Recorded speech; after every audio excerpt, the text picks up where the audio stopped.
En fait, c'est comme si là aujourd'hui, sur ma chaîne YouTube, je postais une vidéo comment percer sur YouTube, alors qu'il y a 2000 abonnés sur ma chaîne, tu vois. En fait, il n'y a pas besoin de regarder la vidéo pour savoir qu'elle est nulle, tu vois. Moi, il faut absolument que je te donne dans les premières secondes déjà une récompense immédiate pour te montrer que, ok, je t'ai bien livré ce que je t'avais promis, tu vois. La miniature, elle t'a vendu de cliquer sur la vidéo, comment les 30 premières secondes, elle te vendent de rester les 10 minutes qui suivent, tu vois. Le créateur, forcément, il va falloir que soit il inspire, soit il divertisse, soit il éduque, tu vois. Et si ça peut être un mélange des trois, c'est encore mieux, tu vois.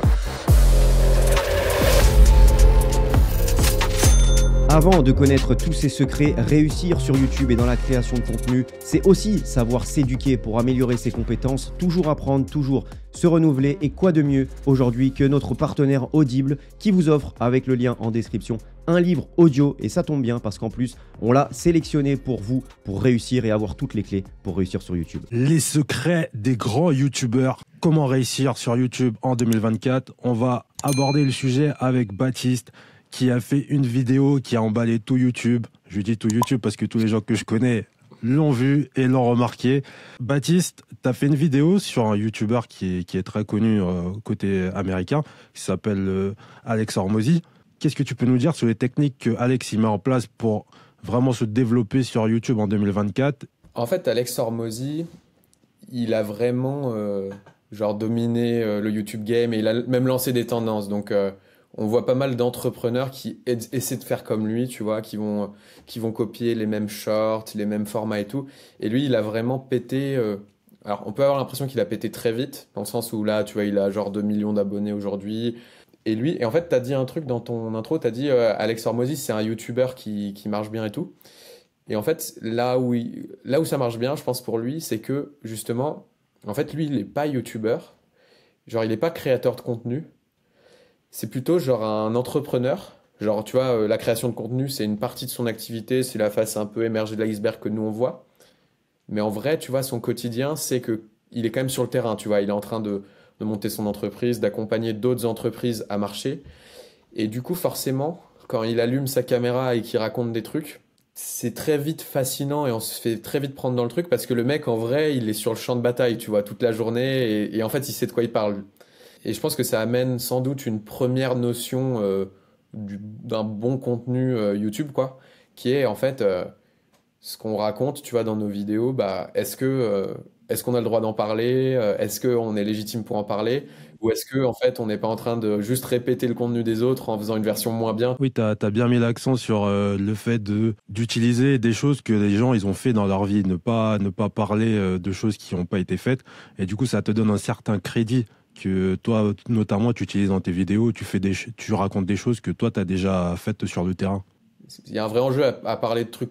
Alors, à parler de trucs qu'on maîtrise, parce que si on parle de trucs qu'on maîtrise pas, en fait, ça sonne cringe, tu vois. Si moi je te fais une leçon, comment construire un business à plusieurs millions et tout, que je prends une posture en mode machin, alors que je l'ai pas fait, il n'y a pas besoin de.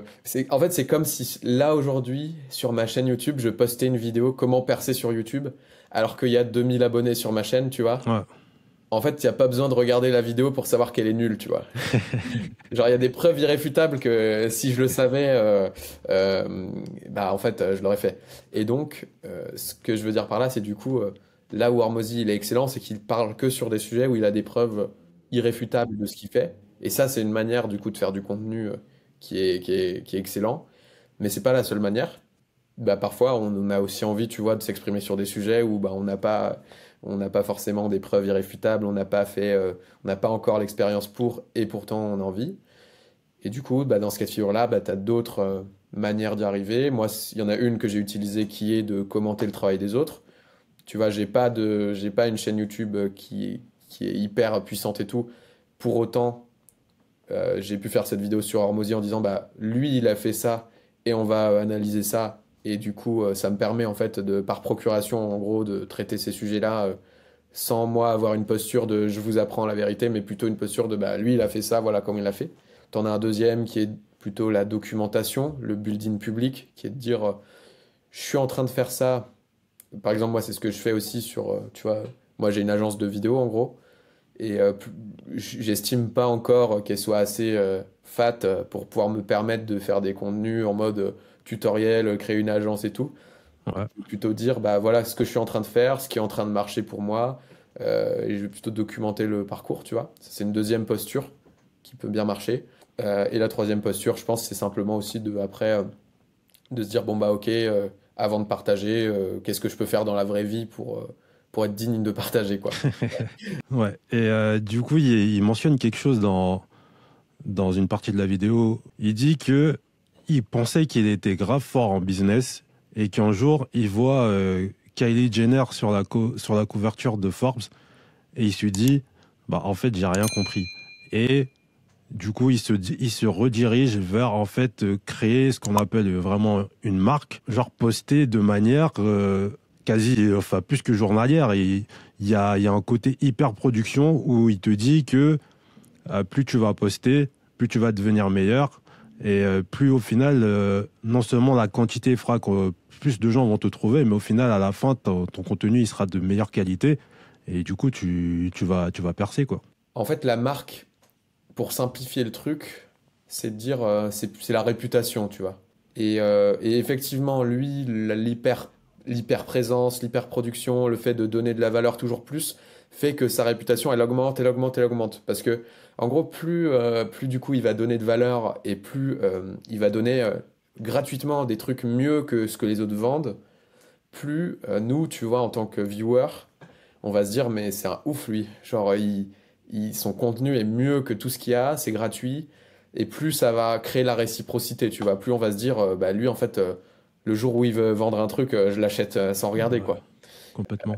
Et ouais, c'est ces enjeux de réputation, c'est de dire, en fait, si tu as du coup une médiatisation et une réputation, donc une marque, d'un point de vue business et autres, c'est indétrônable. Tu vois, tu as des exemples.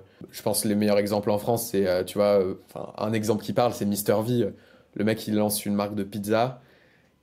Il fait 2 vidéos YouTube, tu vois. Mais vu qu'il a une audience, une réputation, il vend 2 millions de pizzas, tu vois.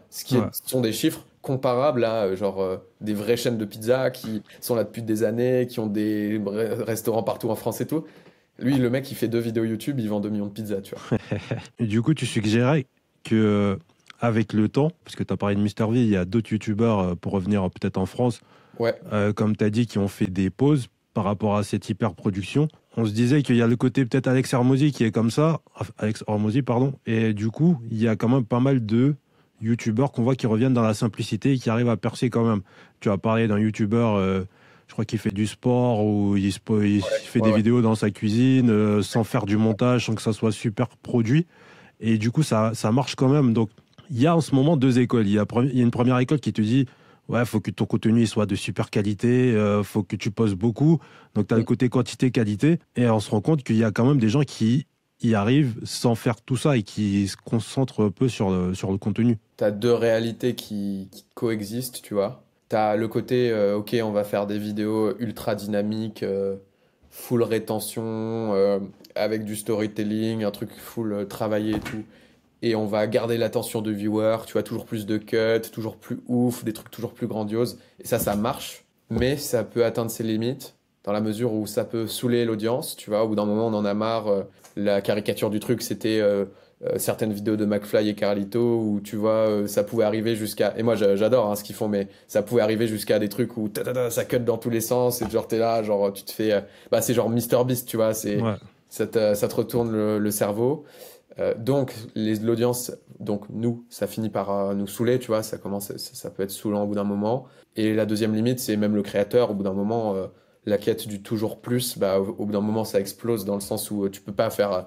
C'est comme, genre, il y avait Mister Antoine Daniel, qui était youtubeur, qui avait le vent en poupe et tout.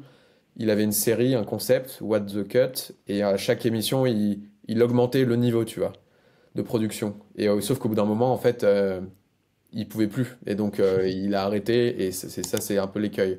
Face à ça, il y a une nouvelle fraîcheur un peu qui arrive, qui est la vidéo raw reality authentique, tu vois, où c'est le mec qui se filme dans son quotidien, en mode il y a une vraie proximité, il n'y a pas de montage, c'est à l'arrache et tout, on a l'impression que c'est pas scripté. Et on peut avoir l'impression que, en fait, du coup, ok, ah bah cool, en fait, du coup, il suffit de se filmer à l'iPhone et c'est cool, et on fait pas de montage et ça marche, comme Sam Sulek qui fait ça avec le sport, où il se filme en train d'aller à la salle de sport et tout, ou autre. Mais en vrai, c'est un peu plus compliqué que ça, je pense. Parce qu'en fait, si on regarde bien, tous les mecs qui font ça et pour qui ça marche, c'est des mecs qui déjà sont passés avant souvent par la case hyperproduction. En France, par exemple, il y en a peu, mais t'as par exemple Yomi Denzel, qui est le numéro un de la formation en ligne et tout en France, qui justement faisait des vidéos full cut, full mise en scène et tout, et qui maintenant se met à faire de la vidéo où juste il met sa caméra et il parle pendant 1 heure sans un cut. Mais en fait, pour arriver, enfin, ceux qui font ça et pour qui ça marche, ils jouent certes pas sur la forme, mais il y a quand même du fond. Genre, en gros, ça marcherait peut-être pas si ils avaient pas accompli des choses dans le monde réel avant et s'ils avaient pas déjà une audience qui les suit, tu vois. Il y a pas mal d'exemples où c'est, tu vois, là je te parle plus du côté entrepreneur et tout, mais sur YouTube, en mode YouTuber divertissement, il doit y avoir des équivalents. Mais où c'est le mec parle facecam, mais en fait, on l'écoute parce que, en fait, il parle facecam, mais genre, il est dans un building, derrière lui, il y a une vue de ouf. Ça paraît anodin, mais quand il explique, bah ok, j'ai 23 ans, je gagne 500 000 balles par mois, et qu'il est dans son building, même s'il n'y a pas de montage et tout, en fait, il y a quand même une frame, genre, il y a quand même un contexte qui fait que tu te dis, ou Sam Sulek, le mec du sport, bah lui, tu l'écoutes parce qu'en fait, tu vois la taille de ses bras, et en Ouais. fait, c'est une preuve vivante, le mec, que ce qu'il dit on sait pas si c'est ce qu'il faut faire ou pas en sport, mais il y a un truc intriguant, tu vois. Il y a un truc de.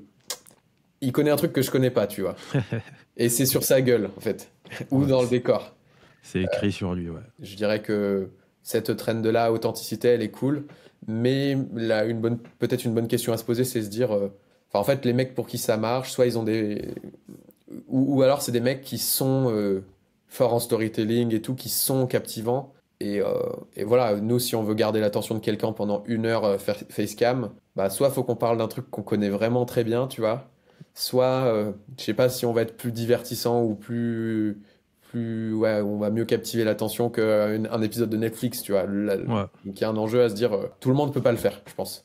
On va revenir sur ta vidéo qui a attiré l'attention parce que ce soit mon associé Rekoba ou moi, on est tous les deux tombés sur cette vidéo à des moments différents. Tu as un avantage parce que tu es quand même vidéaste, tu l'as dit, tu as ton agence vidéo. Mais selon toi, ce que tu mets en place dans tes vidéos, qu'est-ce qu'il faut absolument faire pour retenir les gens sur une vidéo? Parce que on sait faut que l'emballage il soit beau, que les gens y cliquent. Du coup, le titre et la miniature soient intéressantes. Mais derrière, il y a la deuxième partie qui est très importante, c'est garder la personne le plus longtemps possible sur la vidéo. Mm. Donc, moi, je regarde très, très rarement des vidéos du début jusqu'à la fin. La tienne, je l'ai regardée jusqu'à vraiment à la fin. Et du coup, j'aimerais savoir qu'est-ce que tu as mis en place dans cette vidéo pour avoir cet effet-là. Est-ce que tu as le côté storytelling ou le côté montage? Il y a pas mal de b-roll que tu mets, etc. Tout ce que Mm. tu mets en œuvre pour que les gens y restent sur ta vidéo. Il faut que je garde l'attention des gens qui vont entrer dans la vidéo et que en fait chaque séquence de la vidéo leur donne envie de regarder celle d'après, tu vois, et de rester et de pas penser à quitter. Et je me suis dit, tu vois, là je parlais de l'arbitrage entre hyperproduction, storytelling et tout et authenticité. Là je me suis dit, on va faire hyperproduction dans le sens, je m'en fous, tu vois. Certes ça demandera du travail, mais je veux qu'elle soit vue, donc on va pas trop réfléchir, on va faire ça, tu vois. Et donc, je pense que le premier enjeu de la vidéo, c'est que, en fait, quand tu vois la vidéo passer dans le feed YouTube, c'est une promesse un peu. Tu vois, le titre et la miniature, c'est la promesse de la vidéo. Et donc, toi, une fois que tu as cliqué dessus, moi, il faut absolument que je te donne dans les premières secondes déjà une récompense immédiate pour te montrer que, ok, je t'ai bien livré ce que je t'avais promis, tu vois. Ouais. Donc là, par exemple, il y a Hormozy il y a Alex Hormozy, donc le mec que j'analyse dans la vidéo sur la miniature. Il a écrit, je sais plus, il a transformé YouTube, je crois. Et donc, du coup, très rapidement, dans les premières secondes, il va falloir que je te montre Alex Hormozy. Et il va falloir qu'on parle de YouTube et qu'est-ce qui s'est passé, tu vois. Sinon, déjà, si je commence par te parler d'autre chose, par te dire salut à tous, bienvenue dans cette vidéo, c'est Baptiste, je fais ça, ça, ça, aujourd'hui on va parler de ça. Déjà, je vais te perdre, tu vois. Ouais. Donc, je dirais le premier axe, c'est tenir la promesse. Comment ta vidéo, elle tient la promesse qui a été annoncée dans le titre et la miniature. Et souvent, et là, ça paraît con, tu vois, quand je le dis, mais souvent, on fait la vidéo, puis on fait le titre et la miniature. Et du coup, forcément, il y a un petit décalage, en fait, entre petite miniature et les premières phrases qu'on dit. Donc, une bonne pratique, c'est déjà de se dire, bah, comment, en fait, je connais le titre et la miniature avant d'enregistrer pour que mes premières phrases, elles soient hyper sharp sur la promesse de la vidéo et que la personne, elle soit venue pour une raison et qu'elle ait direct ce qu'elle veut. Ensuite, il y a un gros effort sur les premières secondes de la vidéo, l'accroche, pour vendre le reste de la vidéo. Donc en gros, ok, la miniature, elle t'a vendu de cliquer sur la vidéo, comment les 30 premières secondes, elles te vendent de rester les 10 minutes qui suivent, tu vois. Ouais. En gros, c'est ça. Et une bonne manière de le faire, à mon avis, c'est de créer peut-être de la curiosité, tu vois, d'avoir un petit côté qui intrigue. Et peut-être que toi, tu peux me dire comment ça s'est passé, toi, quand tu regardais la vidéo. Mais moi, ce que je me suis dit, c'est je vais dire, ok, je vais commencer pour cette vidéo-là, par exemple, par prendre un fait marquant, tu vois, genre Ouais. Alex Hormozy qui est en live devant 500 000 personnes. Il s'apprête à vendre une formation en ligne à plusieurs milliers de dollars et à gagner plusieurs millions. Et finalement, il annonce à tout le monde que c'est gratuit, alors que tout le monde était prêt à lâcher la CB et à payer. Ça peut paraître ouf, mais en vrai, ça fait partie de son plan, le plan qui lui a permis de créer, d'exploser sur YouTube et tout. Et c'est ce plan qu'on va décortiquer dans la vidéo, tu vois. Ouais, moi, c'est le moment qui m'a eu. Je pense que, en fait, ça arrive pas tout de suite au début, mais ça arrive à un moment assez tôt dans la vidéo où tu te dis, ah ouais, punaise, le mec, il a 500 000 personnes qui le regardent.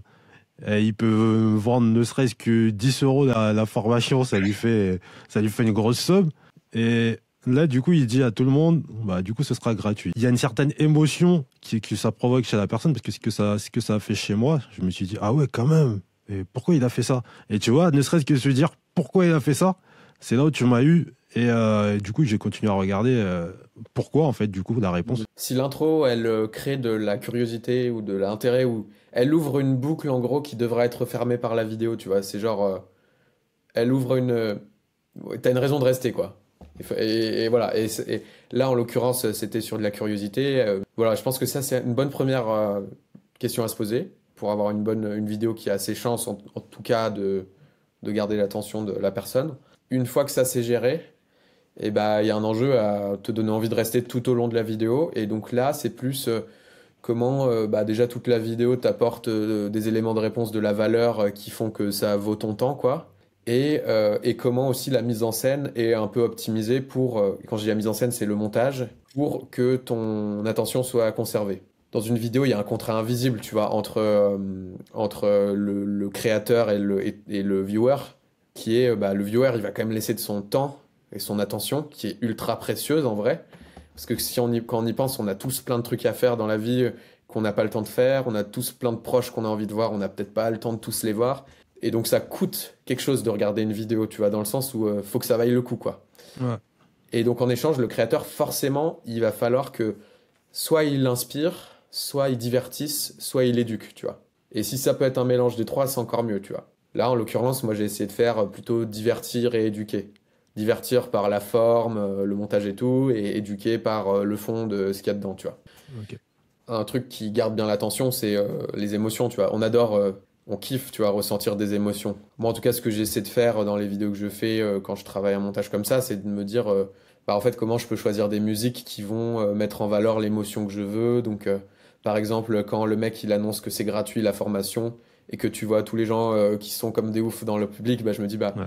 ok, c'est quoi, là, c'est quoi l'émotion? Bah, c'est un peu l'émerveillement et tout. Bah, comment je trouve une musique qui évoque ça? Et du coup, tu la mets, et en fait, tu t'aperçois que, ah bah, du coup, ça amplifie là l'émotion de la séquence. Bah, ok, c'est bien. Il y a un enjeu à qu'il y ait des variations de rythme, en fait, tu vois, d'une brique à l'autre. Ok. Genre, ce qui garde l'attention, c'est pas genre cut, cut, cut, cut, cut, cut, tu vois. Parce qu'en vrai, si la vidéo, c'est que des cuts toutes les 3 secondes, ou d'un moment, tu décroches, tu vois. Ok. L'enjeu, c'est plutôt comment il y a une séquence qui est rapide, celle d'après, plus lente, on souffle. Et ça, c'est des trucs qu'après, à force de monter des vidéos, ça vient. Bah, on a parlé beaucoup de cette fameuse vidéo. Où est-ce qu'on peut te trouver sur les réseaux, Baptiste, et où est-ce qu'on peut trouver cette fameuse vidéo? Bah, sur YouTube, du coup, vous pouvez taper Baptiste Soukiassian sur YouTube pour checker ça. Je vais sortir plein d'autres vidéos dans le même style soon.